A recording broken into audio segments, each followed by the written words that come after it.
So in this video, I just wanted to talk about the editing tools, specifically in the waveform. So we'll start off with the timeline. So we have all these thumbnails here, and we can have up to 15 of them. And if you just want to jump to a thumbnail shape, like a sine wave, you just double click it. So now we have a sine wave. Square wave. Saw wave, and we can morph between these thumbnails. So if I want to morph to a sine wave, I can just go here and morph to it.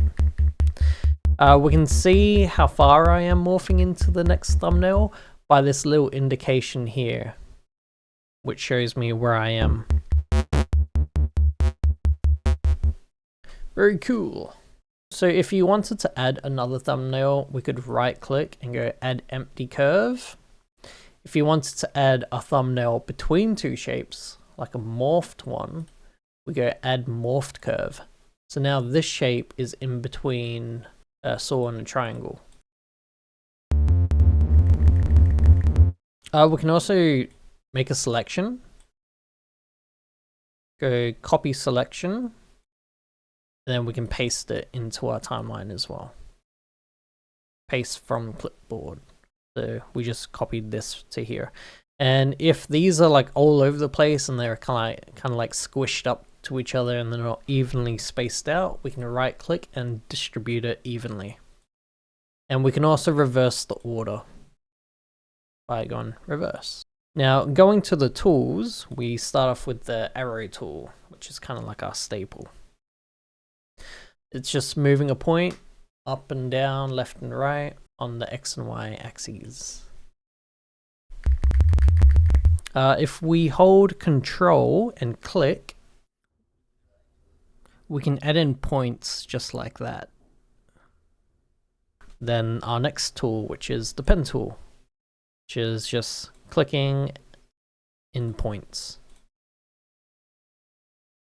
We have a split point tool. So we can select the point and we can split it. You can also make a selection and split the selection points. There's also a brush tool. So if you wanted to draw your own shape like that, you can. But when you draw a shape like this, you have all these points that you don't really need. So you can right click and go simplify. And it will take out those extra points. In this tab as well, we can flip our curve on the X or flip it on the Y. We can beautify it. Make that a little bit more sharp. And we go beautify. Kind of makes it into a sine wave, or just more curvy. Our next one definitely makes it more into a sine wave, which is cyanomatic. So if we, let's just delete some of these.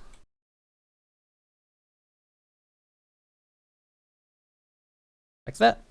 And if we go cyanomatic, it turns it into a sine wave. We have line up. So if I make a selection from the highest point to the lowest point, it's going to make a line between the 2 points. So if I go line up, it's going to connect those 2 points going up, like a ramp.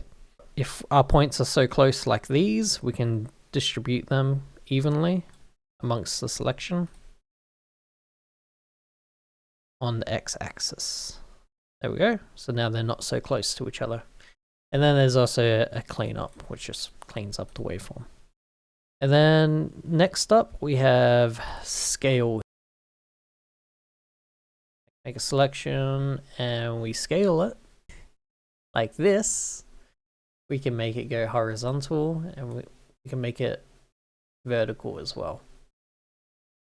But you can't do it together. And that's where warp comes in, where we can kind of warp our selection. Very cool. Warp has a few different modes. We have warp linear, which is the first one. Then we have warp expo and cubic, which are very similar to each other. One's just more extreme than the other. So expo, we can move it around. Unlike linear though, it does change the curves between the 2 points on the side of the selection. If you can see here, I move this up and down, you see the curves move. If I'm in linear, those curves here and here don't move. So if we go to expo and I'm like, okay, I want this to be a hard wall or just go, you know, make a straight line, you can't do that. And that's kind of when cubic becomes useful, because you can make it into a hard wall because it's more extreme. Next we have a shift tool, so we can make a selection and we can shift it or rotate it like so. We have a multiply tool, so if we make a selection we can multiply this across, or we can multiply the shape across like that. Wow, amazing. We have expo form, which kind of takes a point and turns it into a curve like that. We have handle rotate, so now if we select a point, these little handles come out and we can move them around. Zoom in a little bit more. See that a bit better. Cool. Then we have these selection tools here. We can add the point to the left into our selection by clicking this one here. So now it's added that point into our selection. And if I click it another time, it will add the point below into our selection. And we can add the points to the right side as well, like that. If we make a small selection or just any selection size, we can shift our selection across, both left and right.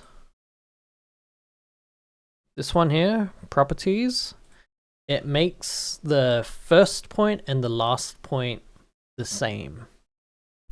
So right now it's selected as whatever the last point is, it's going to mirror it at the start. Now move it up and down, you can kind of see it here and here. It just mirrors it. Move these across a bit better. There we go. And the other tool is just the opposite direction. So now whatever I make here as my first point, it's going to make it on the last point. If I grab this tool and I made it my first, which is, it's good if you want the waveform to start and end at the same position. Cool. I'll just delete these for now. So we go backspace to delete.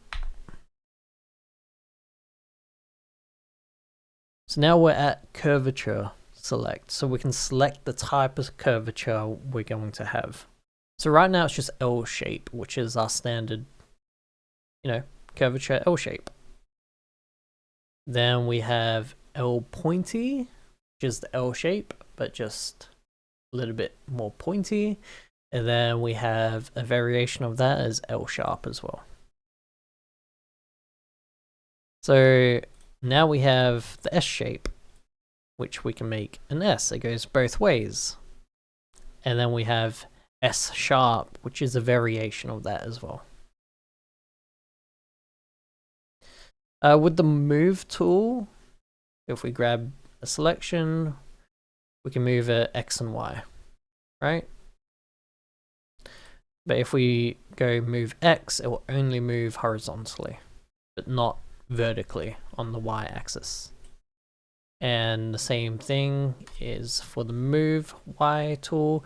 You can move it vertical, but not horizontal. So basically the opposite.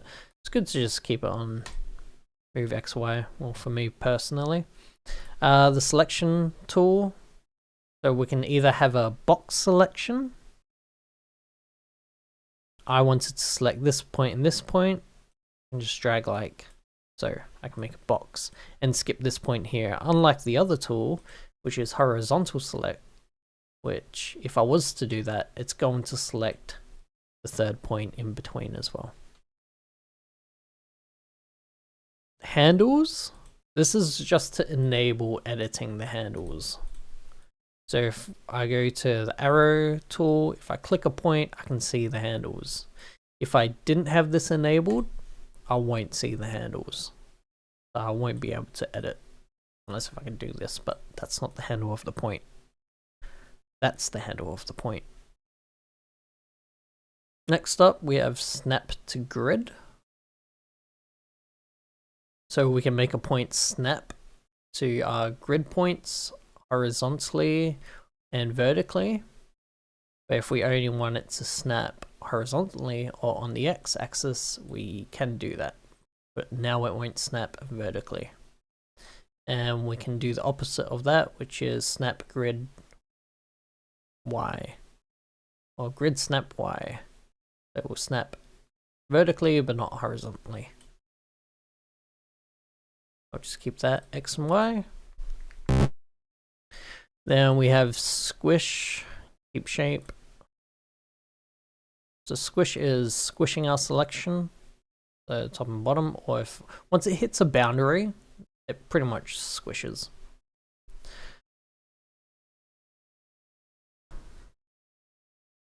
Let's go keep shape. So now when I make a selection, it's gonna keep its shape and it won't get squished when it hits a boundary.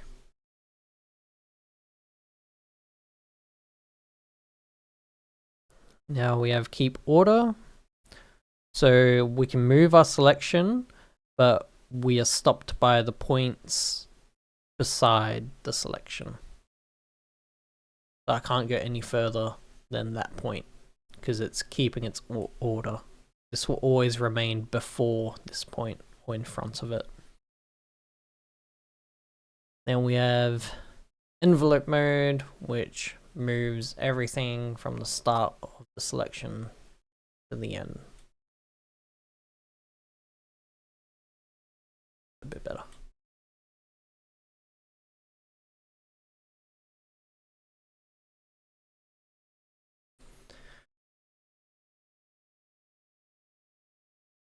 Right, next up, we have shapes. I love shapes. Okay, so we have just these simple shapes here we can select and we can create. So if you click and drag, you can kind of extend the shape size and scale it. We can flip these shapes here, going horizontally or vertically, like flipping from the top or from the side. And then this is auto flip. So if I was to deselect this and I grabbed, I don't know, this linear tool here, this linear shape, I can't flip it if I go horizontal with my mouse sideways. It's just not flipping. But if I enable the auto flip, now if I make a tool, I can flip it if I move my mouse horizontally. So if I make a few different shapes here and there, there we go. Now we can change the value of these shapes, but only contained within the grid. So this shape here, I can move that up and down. I can make it more intense or less. I don't know if this works as a group. Oh, it does. Kinda. And then we have the paint, which is basically just a brick line that goes straight across. It's good for steps.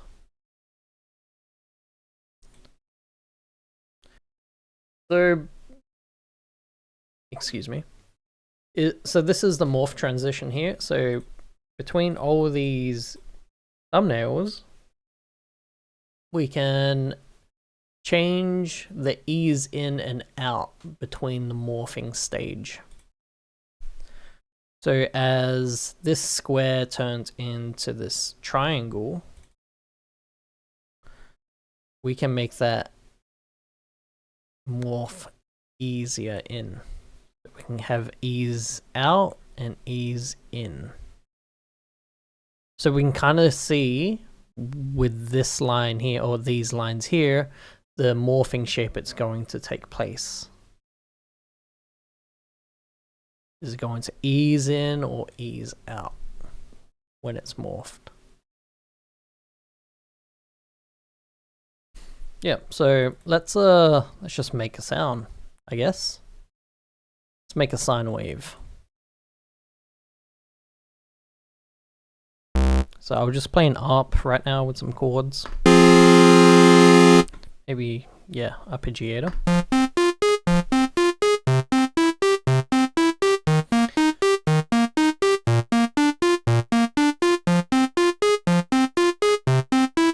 Grab our handle tool with the arrow, and we can just shape it.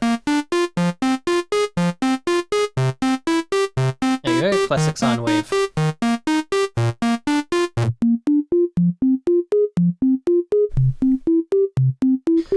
A cool trick you can do as well is if we grab this second thumbnail and we go to shapes, and let's say we grab this shape here, and we hold up, grab this shape, get our selection tool, select it, multiply,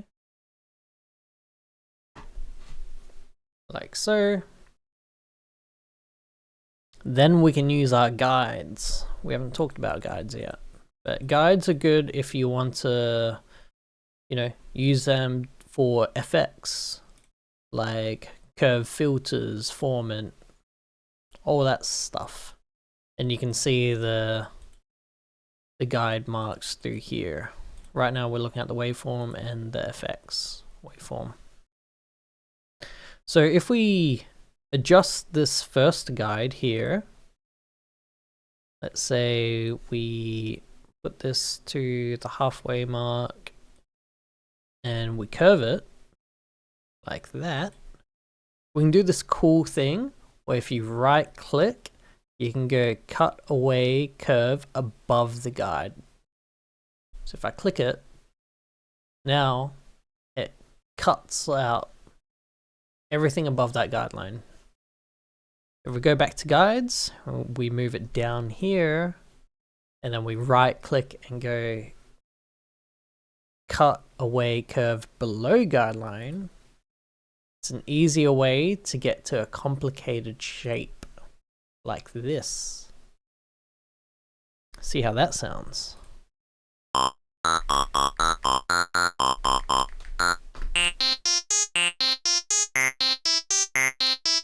Let's make another one that's similar to that. So we'll go back to shapes. Go here, select it, copy it across. Go back to our guide. But let's make it a little bit different.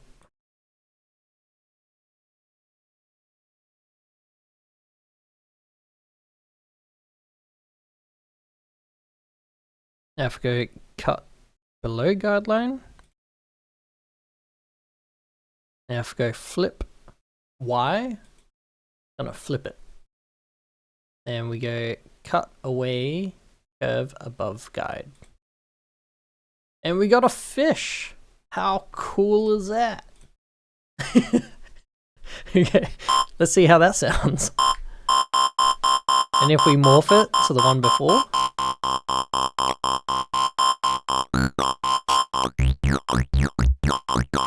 very cool sound. So we'll just play the ARP, and let's add an LFO to the morph.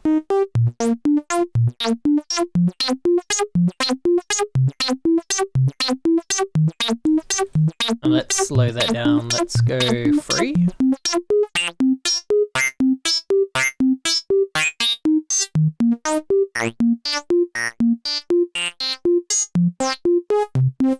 Nice. Let's adjust the envelope now. Let's turn down the sustain, turn up the decay, and the release.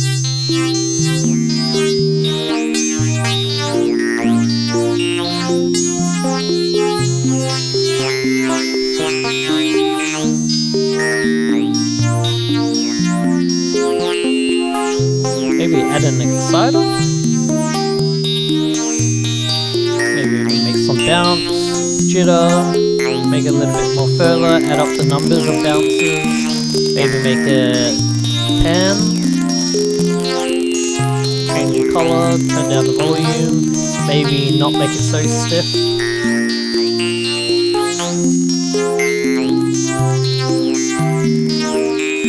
And then we can add a filter.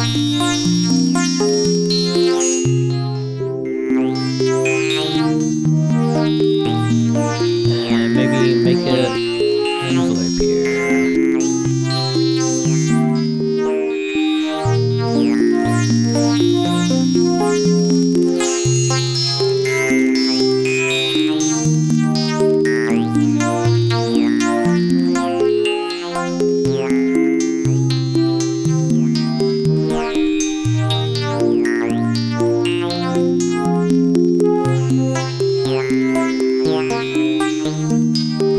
There you go, that's a cool little patch. Yes, I hope you enjoyed that one.